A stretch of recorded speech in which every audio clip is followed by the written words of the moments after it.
Sehingga tadi bisik-bisik di ruang tunggu saya sampaikan ke Pak Ketua DKPP, karena kan tugasnya memang mengawasi dan mengontrol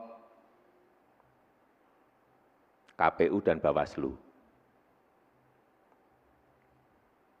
Kalau di daerah dibantu oleh tim pemeriksa daerah.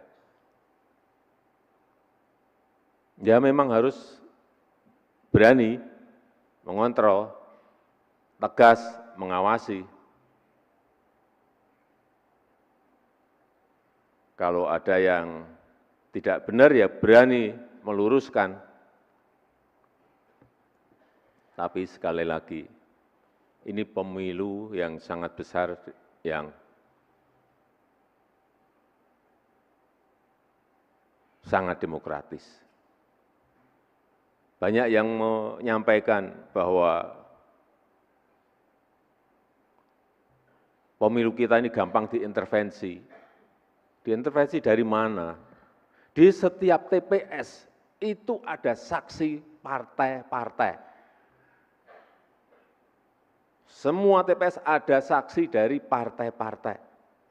Belum juga aparat yang juga ada di dekat TPS. Artinya apa? Pemilu ini pemilu yang sangat terbuka. Bisa diawasi oleh siapa saja, oleh masyarakat dan oleh media dan lain-lain.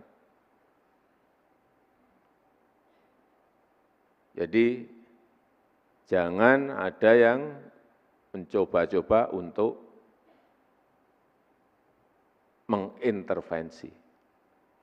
Karena jelas sangat sulit.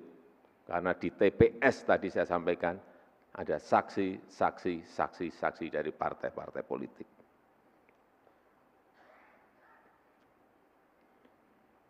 Download Tribun X sekarang, menghadirkan lokal menjadi Indonesia.